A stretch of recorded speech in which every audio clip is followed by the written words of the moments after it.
Hi, I'm Kevin Tates with Paintucation, and you are listening to Gearheads and Gasoline Podcast. Originally got started in drag racing, I would say probably in like mid 1973. Jason, you weren't around then, probably unfortunately. I got involved going to a drag race in Englishtown with a bunch of friends of mine, and they knew somebody with a dragster. And I said, man, I want to get involved in funny cars. That's what I really want to do. So I was in high school, street racing, went to school in California for a little bit, got involved with a bunch of teams, and then I went professionally, but also having a full-time job up until 1999. So I remember John Forrest when he had no money, when he was on fire all the time. So Prudhomme, McEwen, all the names, the Wednesday night shows in Englishtown, the Night of Thrills, Orange County, I was able to experience all of that. It was great. Welcome to the Gearheads and Gasoline Podcast, where we dive into the high-octane world of market-leading shop owners, shop employees, and automotive enthusiasts from the aftermarket, restoration, performance, and racing industries. So strap in as we take you on an awesome journey with our guests as they share their real-life stories, lessons learned, business advice, and unfiltered insights to help you beat the school of hard knocks. Gearheads and Gasoline, fueling your success.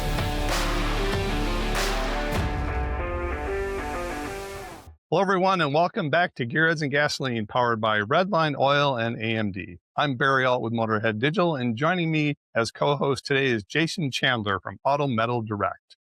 Today, we're excited to welcome Al Liebmann, Marketing Director and Partner at Turnkey Collector Car Insurance, to the show. Big Al, as he's known in the racing industry, has been involved in numerous aspects of the automotive industry for over 40 years. Welcome, Al. Thank you very much for having me, guys. Yeah, great to have you, Al. So we're going to start with an icebreaker. What's your drink order, and is there a story behind it? Drink order. Oh, boy. How about a sangria, and then let's go racing? There we go. Nice. Red or white? Red, please. Easy There you ice. go. Nice. Nice. That'll get That's the party awesome. started. Cool. So, Al, you've been in this business industry for over 40 years. We see you at all the events. You're the selfie king. But I wanted to know how you got into this. Was it drag racing? How did you get into the car hobby? And Sure. Tell us about that. Well, I hope we have enough time for this. So I originally got started in drag racing, I would say probably in like mid 1973. Jason, you weren't around then, probably unfortunately. I got involved going to a drag race in Englishtown with a bunch of friends of mine, and they knew somebody with a dragster. And I said, man, I want to get involved in funny cars. That's what I really want to do. So I was in high school, street racing, went to school in California for a little bit, got involved with a bunch of teams, and then I went professionally, but also having a full-time job up until 1999. So I remember John Forrest when he had no money, when he was on fire all the time. So Prudhomme, McEwen, all the names, the Wednesday night shows in Englishtown, the Night of Thrills, Orange County, I was able to experience all of that. It was great. In 1999, got my first street rod. My wife told me in 1985, when we first started, go out, you need to get a hot rod. I said, Your wife said that? My wife. Wow. That's pretty cool. So I was too busy working full-time jobs. I worked for NEC for a long time in NEC dealers, and I would fly to the races on the weekends, Thursday, come back on Sunday and go back and do this 18, 19 weekends a year. So when Gary Densham, he was a guy I was involved with, he drove for John Force, and he had a car called Teacher's Pet. So I was with Gary for about 10 years, and I brought the NEC America deal over to them. So I was a design engineer, sales guy for NEC for around the market for 35 years. I remember that car. Yeah. I was a So big that fan was of my Gary first Denson. gig into street rodding. Well, the funny thing was 1999, if I remember right, or even 2000, I had a 1939 Ford. They put it in Street Rodder magazine. But the unique thing is I was the only person ever to have a head or a face in the magazine because it's always been the cars. So they did a story about me racing with Gary in my first street ride, which is pretty neat. 2002, I started taking pictures for High Rod Hotline and Old Rides. High Rod Hotline, Marianne and Jack Lawford used to own that. So I was working full-time for NEC, not doing much racing, going to car shows, and working on my hot rods. Kind of got out of the NEC world when you get to a certain age. They think you're kind of too old to work. So I went to work for RacingJunk, which acquired High Rod Hotline, Old Rides, and Collector Car Nation. Been selling ads for them since 2007. In 2024, in my ultimate wisdom, myself and two other gentlemen who have been in the collector car motorsports shop insurance business for 75 years, we said, let's start a collector car insurance agency.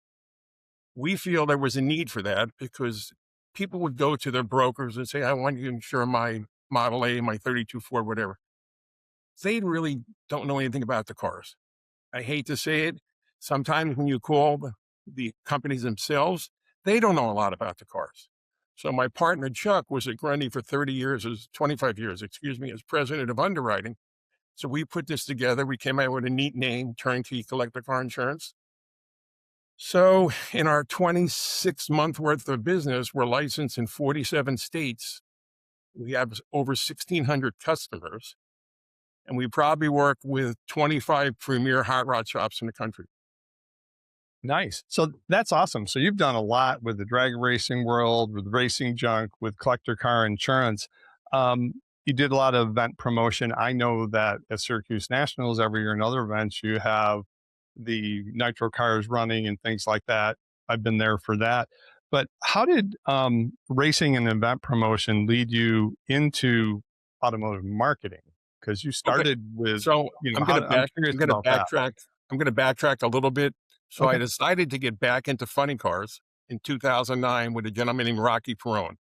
So we brought back the traditional original name Frantic Ford that was out there. So I own the rights to the name of Frantic Ford, and we built a couple funny cars. So Rocky's busy nostalgia drag racing. I was doing that until I moved down south about 5 years ago. So I started a few things with we called one called Nitro Alley, and then Thunder Alley and Nitro Row. We did that at Dead Man's Curve in New Jersey. We'd bring a bunch of cars, and then I knew all these guys, and I raced with these guys for years, especially the East Coast guys. And we said, let's do like a cackle deal there. Well, it started with 2 cars, and it ended up about 2 years ago, before they moved to the new location, I had 30 cars there. So kind of have the record of the most cackle cars at any car show event that's not a drag strip. And it's really good. I know these guys for years. They get paid to come up. I give them, rooms if some guys need rooms. And I said, this is what we need to do. And I hate to say it, but it runs by itself. I'm kind of the orchestrator, but it's really neat. So I'm still involved with the racing, with the funny car stuff. Turnkey, we sponsor that also. We're talking about Syracuse Nationals. We're the official insurance provider of Pro Street Alley and Syracuse Nationals. And it's just been getting bigger and bigger between the funny cars, the insurance, the advertising. Keeps me busy at 71 years old. 71, no one would have even thought that. And what a great program, Listen, look, you know me, I don't stop. I go to a show, it's nonstop. Busy, and it's a real testament because last year the Nationals, we were there, and a great turnout. It's a real spectacle, and it draws a crowd. It's brilliant marketing. So last year you were right next to the whole C10 experience at Syracuse National, which was huge last year, and I understand it's going to be even bigger this year. Are you going to be in the same spot at Syracuse Nationals this year? Yeah, exactly the same spot. So it's if you come out the expo building, it's Pro Street Alley to the right. We're in the middle, and then it's the C10 deal. So they're doing a couple different things this year because they're starting the show in Thursday, Friday, Saturday, no Sunday. So they're doing a little celebration or let's get everything together on Thursday nights. So we're going to start some cars on Thursday nights, and then we do our Friday and we do our Saturday deal. but it's pretty good because we get a good group of people. They come 15, 20 minutes before we open the gate, we call it, that we let them come in. They can sit and talk to the drivers or whatever. And then sometimes I need people to sit in the seat. And if you're my friend and you're close, Jason, Barry, I'm not sure if I have a car tall enough for you, but you guys, You put me in a funny car, I'll figure out how to get my legs in that's there. no problem, guys. You come over, you can sit in you can sit in the cars anytime I want, anytime you guys want. When we run them, we want everybody to have a good time. A couple years ago, Chris Ryan was there, like 2 or Yes. 3 years ago, and you had him in one of the cars too. So that's cool. I'm a big drag racing fan. So with your time with the funny cars and promoting RacingJunk and Hot Rod Hotline, what did it teach you about reaching to car people? How you reach out to them, how you market to them, what even shops and other people in the industry should understand about that? You have to be extremely proactive and you have to get back at the right time. One thing that's very unique, again, to Turnkey, if you deal with the three owners, when you're on the collector car side, if you're a shop just looking to cover a car, if somebody's getting a car built, you deal directly with me. Yes, I work, I'm not going to say 9 to 5.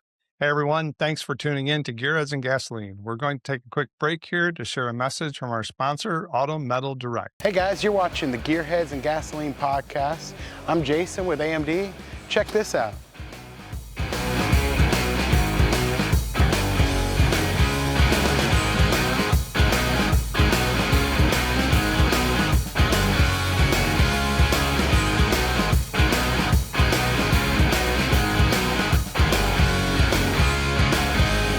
It's probably 9 to 12 at p.m. in the morning. So we get back to everybody pretty quickly, and we want to make sure they're happy with what we give them, regardless if it's on the racing side or the insurance side. If you're not in front of the customer, you have to be very social. Facebook, Instagram, whatever, let people know what you do with your business and keep it up to date. Yeah, and get out there. I know Jason, AMD is everywhere. You're not out there as much this year. You don't have as many events this year as you've had in the past, but they're bigger, right? So that helps get AMD out there and other shops working with both you guys, right? To build visibility. Yeah, exactly right. Like we had an issue where we were, event heavy, but labor short. So we didn't have enough bodies to cover everything we wanted to do. So bigger splash at bigger events. And it goes to what Al's saying is, if you bring nitro cars and get that exposure, you're going to have, just that many more people at a event at Syracuse than you would, doing 50 local events a year. Yeah. Getting back to that question, people go to us and they say, how come we don't go to NSRA Nationals? How come we don't go to Good Guys? We're very selective that Chuck, my partner, will go to. So this year, we're only going to have booth at 3 events. It's going to be Syracuse. We're going to be at Triple Crown of Routing, which we're the only insurance company at Triple Crown of Routing. Gary said that once you're out, and this is our 3rd year there. And we're doing a show called King of Kings. It's a pro street car show in Beacon Dragway. The pro street market has gone through the roof. We are probably the largest with Grundy collector that handles most of these cars. So some of the biggest cars with the biggest blowers that stick out 10 feet over the hood of the car, where these guys spend $80,000 to $200,000. They're coming to us because we're the experts. Most of the time, most of the time, Jason and sees me all the time, I walk and talk. That's it. You got too much going on to stand around, right? You can't be at a booth, and I hate to say it, but like Good Guys or even Good Guys or NSRA Nationals, where there's 5 insurance companies, and a guy comes over to get a quote, and then he goes to the next booth and to the next booth. You need to be in front of him. You need to know what he has. You need to listen, and that's it. So for our listeners that are young people looking to get into the industry, or somebody that's been into it a long time, because I know that it's expensive to go set up a booth and go to a show.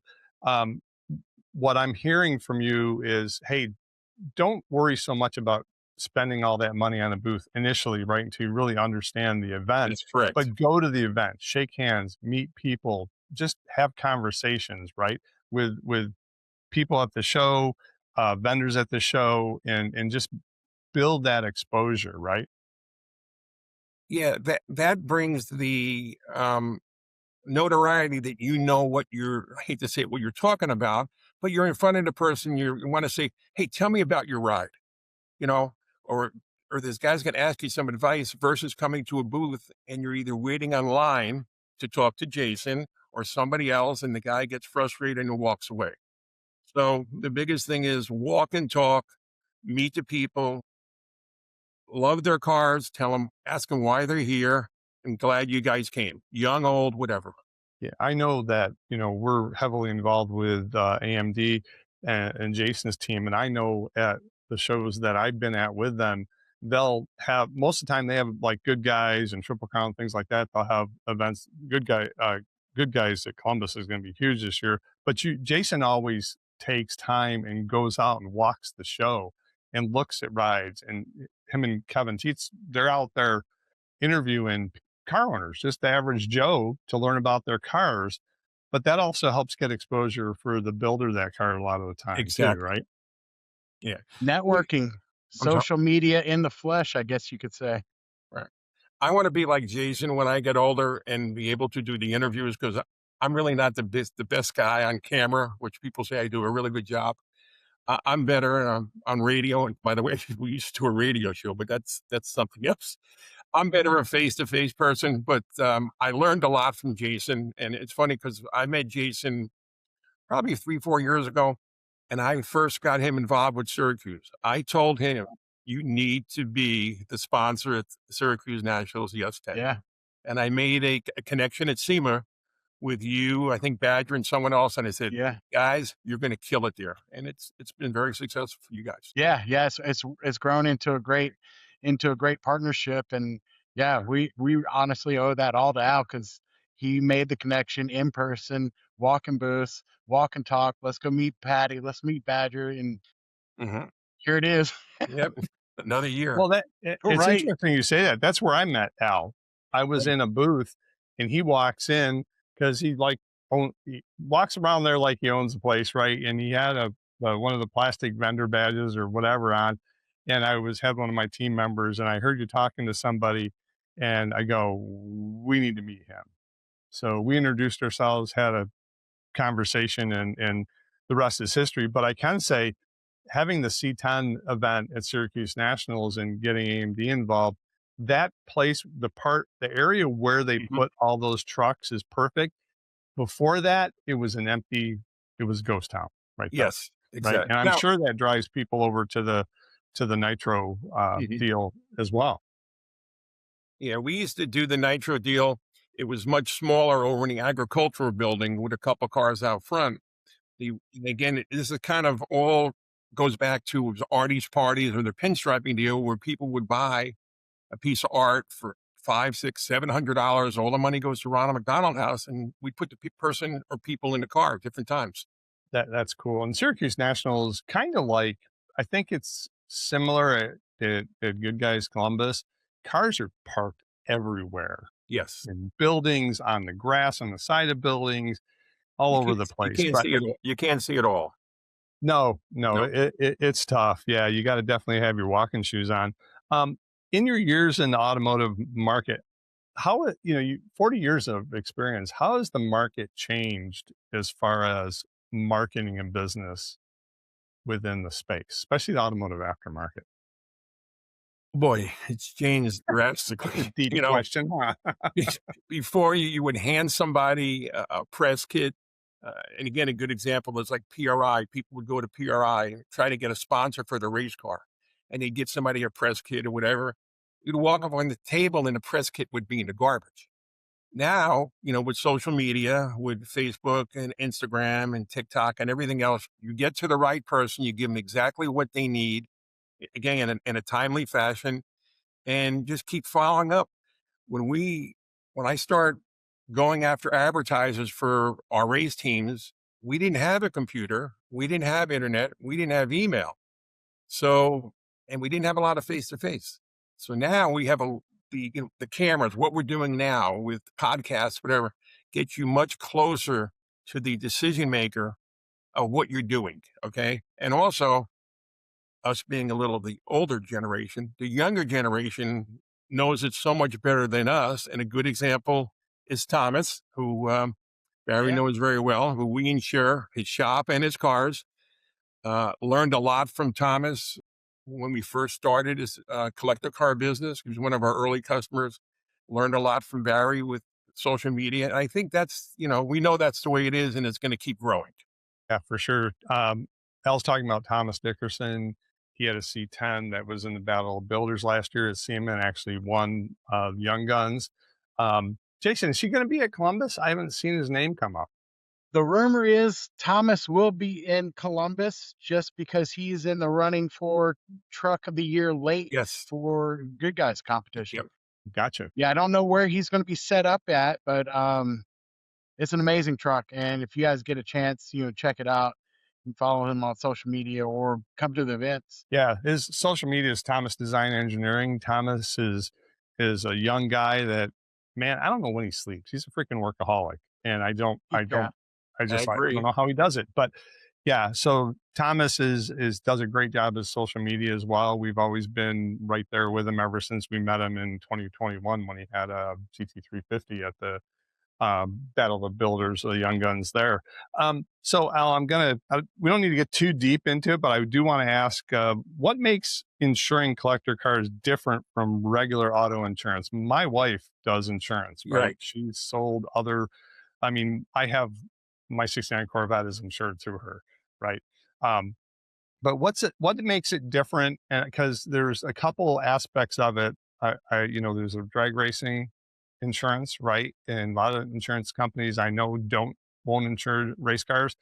There's cars that are in a shop getting restored. The shop insurance, this is my understanding from what my wife's told me, is you can have a car in a shop, but because it's a car that can be licensed, the shop insurance for that building does not cover the vehicles in the building. Okay. I'm glad you brought that up.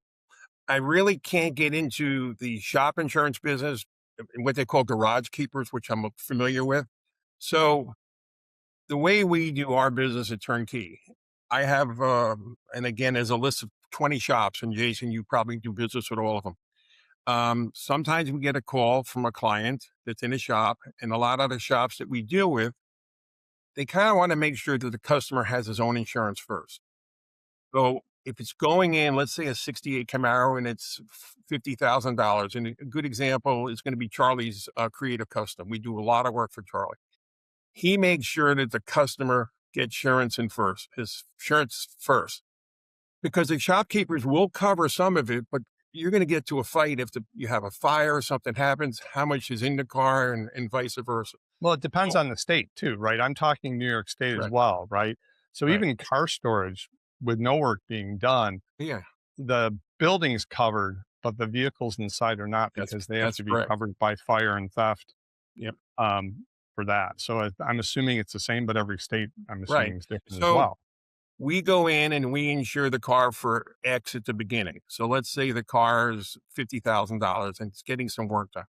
Show us what you have. Well, I have a rotor shop chassis. I have a bolted transmission. I got a blueprint engine. I got wheels, tires, whatever. Right off the bat, there's $75,000. What do you have in for labor? What do you have in for other parts? All right, let's say $150,000. We do not have a problem insuring a build at the start for like $150,000. When the build gets to like 3/4 done, or even 7/8 done, then you tell us what you have and we increase the value. So a good example is we've had cars go in and that have been in shops for 2 years.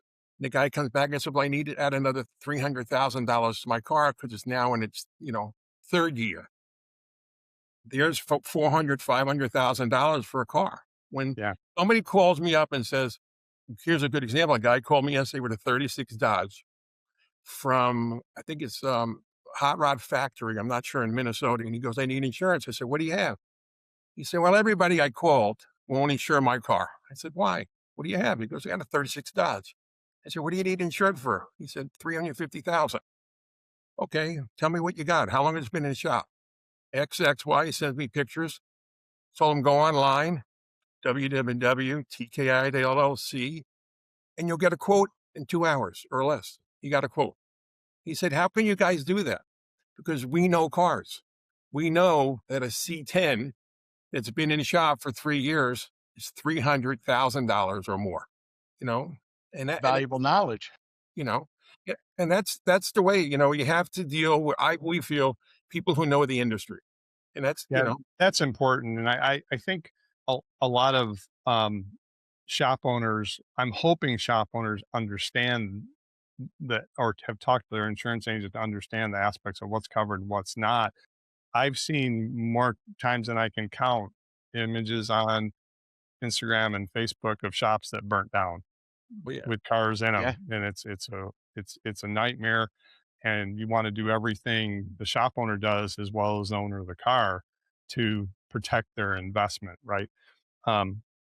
So any other thoughts on that? Again, I didn't want to get, insurance for most people is pretty boring. But didn't want to get too deep in that. But if you got anything else that shops or builders should consider, or owners? Well, the good example is, and I'm learning a lot from my partner, Larry, when you have a shop, make sure you have the correct coverage. A lot of shops are underinsured, way underinsured for what they do in the shop. Get a second opinion on anything. So people like, well, I have Haggerty, I have American Collectors, I have Condon and Skelly, I have American Modern. Go to our website. The Gearheads and Gasoline podcast is proudly sponsored by Redline Synthetic Oil. With a legacy of excellence and over 100 premium products, Redline provides motor oils, gear oils, assembly lubes, fuel additives, and water wetter for the automotive, racing, motorcycle, marine, and industrial markets. Known for their exceptional quality and technical expertise, Redline is trusted by enthusiasts and professionals alike. Discover their full range of products and expert support at redlineoil.com. Redline Oil, formulated to win, proven by me. Redline Oil, formulated to win. Formulated to win. Formulated to win, proven by me.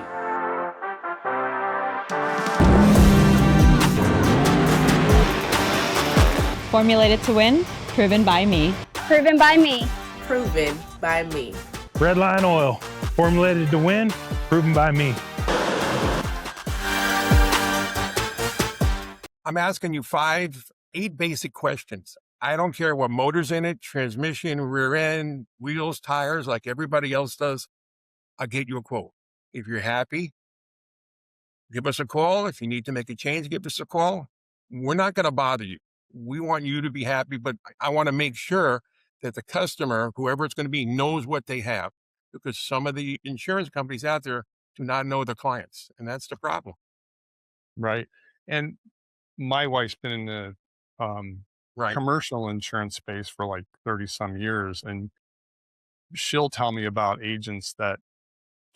independent agents that don't even have a rep that understands commercial insurance, but they're still trying to sell it. Boy, we hear that all the time. Yeah. Yeah. There's 2 different levels, right? There's the insurance of your building and your equipment. Then there's the insurance for the build, whether you're buying it or it's usually the customer, my understanding, is buying it. But again, it's every state. Making sure that you have your stuff covered first, right? You're building your equipment, and having a good agent that understands commercial insurance, because there's a lot to it. But anyways, yeah, thanks, Al. That's some great information. Wanted to ask, how do you build trust? How do you build trust with enthusiasts, dealers, builders, and collectors? How do you build that trust to people, to whether it's RacingJunk or the stuff you do with Turnkey or anything else you've been involved in? Because there's a big level of trust with all that stuff. Well, I'm honest with everything I do. You have a problem, let me know. You can call me, text me, email me anytime. My clients become my friends, which become my family. And that's the way I've been doing business for many years. And you know, Barry, because we've done business on RacingJunk. I'm not here just for the order. I'm here to make you happy. And if you're happy, I want you to tell someone else to do business with me, either RacingJunk or Turnkey or whatever. And Jason, you know, that's how your product does so good out there. It's the relationships. Yeah, you really got to build that word of mouth and the core to marketing your business and standing behind your word, and all that stuff adds up to a successful, career or successful business and experiences with your clients. The biggest thing is you have to listen. Always listen. I know sometimes I might interrupt whatever, but I'll get this information, because you always have to listen, because sometimes you're going to miss something and you want to be one step ahead. Yeah, for sure. Well, that's great info. We talked about, you mentioned the difference between old school days of not email, but writing letters and sending them through the post office, right? Things like that, to now with social media and everything. What works for you as a business owner, a partner, whether it's RacingJunk or Turnkey or whatever you're involved in? What platforms are working best for you? Where do you see the best results? On the insurance side, I see a lot of good results, best results on Facebook. I'm not doing any Facebook advertising, because in the insurance world, and your wife knows, you make a little commission, and that you got to make a lot. So it's all, kind of like word of mouth. On the RacingJunk side, it's just constant, easy emails to customers to try to get their business. Am I getting you at the right time? Can I give you a good offer? Let's stay in touch. I feel you have to be one-on-one with the customer, or customer to be, at any particular time. I don't want a customer to call me back. And yes, I've had times where forgot to call the guy back, Jason. You know that. You went to a shop and the guy says, well, I forgot to get back to you, whatever. Yeah. It happens. But it's just, I wish I can do more. When we do Instagram, I wish I can do more TikTok and some of this other stuff, but I'm juggling too many balls at the same time, but we're having fun, Yeah, for sure. And sometimes everybody thinks it's just easy to do social media. So if you want to do it right, it does take some time. So you have to. And Barry, you do an exceptional job, and I've told you that many times. Thank you. If I had a bigger staff than 3 people and 1 sales guy, I'd probably come to you for some business. How's that? You got to hire Motorhead Digital. I'll tell you what, ever since Jason's been on the ARMO Select Committee with me, I've learned a lot from Jason. So if you want to talk about the king of social media, it's Jason, not me. Anyways, I know this isn't, I don't know if this is, if you can even answer this question, but how do we get more, what's your thought about things the industry could do better to encourage young people to get into the industry, to look at learning more about it? That's a tough question. And a couple different things. On the insurance side, unfortunately, I hate to say it, Grundy and a lot of other companies, you got to be 25 years or older to get collector car insurance. So, boy, when I got started in this industry, it was, in the garage, whatever, get your dad or mom or whatever, say, you want to get this project, you want to start on something. I don't care if it's an antique. I don't care if it's a Volkswagen. Get involved with something. And again, Thomas is probably one of the best profiles to look at of a young guy who decided to start where he was and look where he is right now. I know it's kind of hard to get somebody into a C10 who's 18 years old. I mean, unfortunately, he can find one for $5,000 or $6,000, but it's going to need another $40,000 or $50,000 to kind of get it to where he needs to go next. So it's a tough question, because we see it changing so much. We go to these events and we see some younger people there with their parents, and, man, Dad, I'd like to have one of those, or Mom, can I get one of these? And the parents have a few other kids, and they're going through, college. The kids are going through college and stuff. It's hard. I mean, I wish I had a crystal ball and was able to tell you when you're 17 or 18 years old, you can get one of these cars, I mean, what do you think, Barry? I mean, I hate to throw the question back to you, but it's so hard to get younger guys there, because we go to these shows and we see people a lot older than me, and unfortunately, they're passing away at much older ages. We don't really see the young guys coming up as much as we used to come up. How's that? Yeah, I think, and Jason knows a number of young people in the industry, Rockford, for example, and Thomas. Um, as with our business, Motorhead Digital, we work with shops, and every single one of them are struggling to find good help, Oh, whether it's painters, another fabricators, question. Yes. whatever, right? And like you, I've been to shows. We went to, it was interesting. We went to a big show that's like 4 times a year, Syracuse, Buffalo Coffee and Cars, not Syracuse. And I saw a number of kids there with their parents, listened to the kids talking about the cool cars and stuff. But it is, how do we encourage them to think more about and then just liking a car? If they really like it, how do they get into the industry and stuff? I think there is a shift, especially with Mike Rowe and people understanding that maybe a 2-year degree at a trade school is better. And even if it's not in automotive space, there's a lot of other opportunities out there. For years, it was, hey, you got to go be the lawyer or a doctor, and then you're in huge debt, right? And Jason, I don't know about, and we talk at Spring Carlisle, the kids, they bring students through some of the tech schools and stuff like that. But even in your shop there, you're a manufacturer. Are you struggling to find quality help as well? We look at it a little bit different because we have so many different avenues that people can get involved in the automotive industry, whether it's logistics or sanitation or accounting or marketing. There's so many different avenues on that front. We don't necessarily have a hard time finding help that way. But the thing we've been focusing on is going to outlets that are already in front of students or in front of young people. Like coming up, Kevin Tates and I are going to the ASE conference in the Dallas-Fort Worth area here right after Columbus. And we're speaking to the ASE instructors attending that. And in particular, we're trying to give them ideas of how they can get the automotive aftermarket involved in what they're doing. So we're kind of coming around not necessarily looking for the young people, but looking for the people that are in front of the young people. Right. So that, and doing different promotions with Rockford and with Thomas and people that are interested, that they can get that exposure, and maybe another young person sees them, say, well, if they're doing it, I can too. Yeah. Aaron Valencia is a perfect example, right? Yeah. And he's working with 18 to 24-year-olds. Aaron was on our podcast a while ago. But he's working with students, I shouldn't say students, young people that are already out of high school. Today's podcast is sponsored by Motorhead Digital. Motorhead Digital are digital marketing experts for your automotive aftermarket, restoration, performance, race, and restyling shop. They help you supercharge your shop's website, social media, and entire online presence to attract those badass customers you're looking for.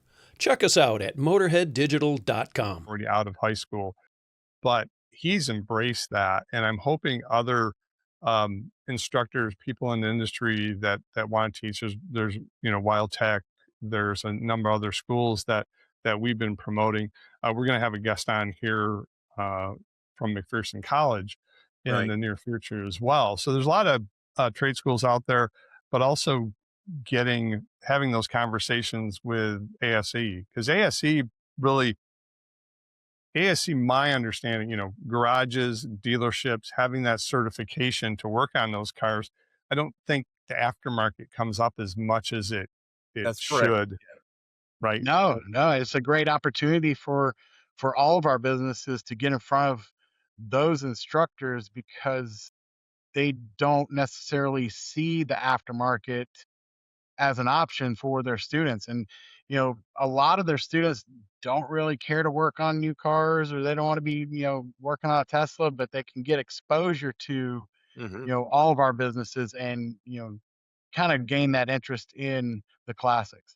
Yeah, we're working with a local tech school. I've talked about it before here, and we've talked to the students and said, same when we were at Carlisle, look, there's they're teaching you to work in collision shops at dealerships, and that's great. You need to have that knowledge, but we want to help you think outside the box. There are a lot of restoration performance shops, things like that, shops like that need your help as well. And they're doing some pretty cool stuff. I work with, like I said, a bunch of shops, and you hit it right on the head before, Jason. Every shop needs help. They'll pay phenomenal money. There's a couple of shops I know where you can make $150,000 a year doing interiors or more, and you can't find the help. But the funny thing is, you mentioned, like, let's say Wyotech and Universal and all these other tech McPherson College, yeah. Yes. When these when they get out of school and they go to a shop, they have to realize what you learned in the shop, what you learned at school is great. Don't be afraid to ask the owner, the boss, questions. You can't go in there saying, I graduated college in this degree in metalworking and I can do everything. Pay me. Right. I have a bunch of shops, the guys say, just ask me questions. Yeah. I'll teach you. I don't want to tell you to leave what you learned at the door, but don't be afraid to ask something. Even though you learned 4 years of metalworking in school and interior, we're here to help you grow you and your business. Because there's a lot of things, schools can only teach so much, right? Yes. So there's a lot of different ways to do things that shops do that probably never get into the schools as well. And again, a lot of schools are teaching for collision or body or just regular mechanics jobs, service shops, independent shops or dealerships. So there's a whole world outside of that. And they approach, there's a different, you're going to learn a lot. You need those skills, but ask questions, because there's a lot of different ways that shops have come up to do things. And also there's a lot of cool, with the advent of 3D printing and CAD, there's a lot of opportunities there for the computer geeks out there as well, besides just thinking it's, hard labor kind of work. Also, collision and dealership work, a lot of the dealership work is there's a rate.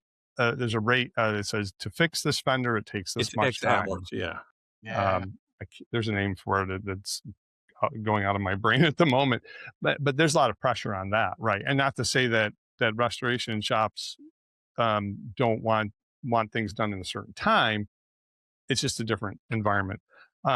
Anyway, so Al, between racing media, events, insurance, what's the thread that connects all this together in your 40 years of vast knowledge? Sorry, I didn't get the end of the question. I'm sorry. What's the thread with 40 years of your vast knowledge with the racing and insurance and the automotive aftermarket and everything you've seen over 40 years, from working on a drag car to marketing drag racing to RacingJunk to insurance? What's the thread that kind of connects all that together? I guess enjoying what I wanted to do from day one. I follow your dream, if that makes sense. I was never my father was my dad was a chef, so I never had a car in the garage or anything. In high school, I decided to get a fast car and decided to go faster going afterwards. But you just have to keep focused, because whatever at A is going to be at Z. And to get to Z, all you're doing is just making it wider and stronger. And it comes from the heart. If I didn't feel that working for RacingJunk or selling insurance was good for me and good for my friends and good for my customers, I could be driving a truck, if that makes sense. Like Jason, I said before, you're probably the hardest working guy, probably underpaid, like most people are, where I'm seeing you all the time. So it's, everything comes from the heart, I feel. Yeah. And to that point, like we were talking about before, Al's maybe not in front of students in the same way, but he's in front of us. Right. He's at events, he's at shows, he's on emails, he's on calls, and he's just in front of everybody as I am, just in a different medium. And that, that exposure, that's really cool. That's huge. And One last thing I wanted to mention about all that is, and Al didn't brought up a little bit, but you're always on the road, just knocking on shop doors, saying hi, doing a tour, getting to know the shop owners, whether it's for RacingJunk or the insurance side of things. Because I see your images all the time at these cool shops you've visited. I think that makes a difference in the relationship side of it, right? Yeah, you got, like we said, you have to be in front of the person, be the face of the shop or whatever. When I go visit somebody's shops before the insurance, when I'm selling RacingJunk, it's like, I'm in the area. Can I come by and take a look at your shop? No obligation. I want to do a shop stop. People like to follow where I go. Sometimes I'm the Where's Waldo of shops. And I give these people, this exposure that's worth hundreds of dollars, thousands of dollars for free. And if they advertise with me, fine. But if not, I want people to see what's out there, because people are always buying cars. They don't know where to go. And we've seen cars go from one shop to the next shop, to the next shop, to the next shop. So I try to make everybody on an equal playing field, if that makes sense, and just show us what you have and we'll get your name out there. That's, it's fun. Yeah, I think that's great too, because a lot of shops are in industrial areas, right? They're not on the main drag, so people didn't even know they exist sometimes, right? So I can tell you, in the state of Delaware, there's probably 3 shops there that only have 1 employee or maybe 2 and do the best metal work I've ever seen. And like you said, a shop with 2 employees, and I've been to shops where there's 35 employees in 5 buildings. There's a big range for sure. And Jason's AMD, you've worked with everybody too, right? From the 1-person shop all the way up to those big builders as well. So there's a lot of times I'll be on the road, he'd be visiting a shop, and he'll text me a picture, his famous Look at the selfie. banner on the wall or the box. Yeah, here's the banner, here's the box. And, making those connections it's really cool. Cool. Well, we're going to do our speed round now. Does that work for you? I'm ready. All right. So what's your favorite driver, team, hot rod, muscle car, or truck? That's a lot. I need you to explain how you want to use the word team and muscle car. I apologize. What's your favorite driver or team, hot rod, muscle car, or truck? Okay, they're not combined together. Boy. Not tick-tock, tick-tock. I'm going to go with Rob Ida. If you're familiar with Rob Ida. Hell yeah. He's kind of a master of everything. So he kind of covers the whole gamut, if that makes sense. It does make sense. I'm not familiar with him. Man shop. Yeah. He's building now a GM Future Liner bus. Okay, yeah. I know what those are. A lot of stuff from scratch, a lot of cool stuff. I love that answer. So I put a plug in for Rob or whatever. I first met Rob in 1999 at the Englishtown Summer Nationals. I had my 39 Ford parked next to this orange fiberglass Willys that had 20-inch wheels on it. I had everything in it above, way over the top. If that car came out right now, you would think that car was built today. No kidding. Yes, there's so way advanced. His father was one of the first guys to make wheels, and there were no lug nuts. The lug nuts were inside. You'd have to take a panel out the back. That's where the lug nuts were. Yeah. So some really innovative cool stuff, huh? Racing gentlemen, stuff like that. I love that guy. Very quiet innovator. How's that? Nice. I like to hear that. And it stood the test of time, obviously, right? Because you said you can still bring it out. There's a lot of builds out there that need to be refreshed, that we're using, doing things how we were doing them 20 years ago. All right. Next question. What's your favorite tool in your toolbox? Ball peen hammer. Nice. A hammer. That's the first time we've heard a hammer. I like it. And ball peen too. Yeah. Multi-use. Security and everything. All right. Next question. What's your favorite racetrack, automotive event, or car show? Whew, that's okay. I'm going to give you a couple. Triple Crown of Rotting. I tell people, if you've never been to that show, shame on you. It's the only show that I can go to that I've seen realtor grade A cars, amber cars drive their cars to where they need to be. Racetrack, Englishtown, God rest its soul, which, unfortunately is now just a Copart yard. If I have to go with a round track, I'll go with Watkins Glen. Nice. Watkins Glen is literally an hour and a half for me. Yep. And I've been to Englishtown. It was a sad day when I heard that track was getting shut down. All right. Final question. What's the best advice you've received and from whom? The best advice I received was probably from a gentleman named Gary Densham, who I met in the early 70s, who had a funny car called Teacher's Pet. He was a high school auto shop teacher. Okay. He built everything on his car in his shop with his students. Spent about 10 years with him. I met him in 73 or 74. And his thing to me was, do what you want to do, follow your dream. And that, put me to all the levels going forward. That's awesome. Yeah, I remember him running that car.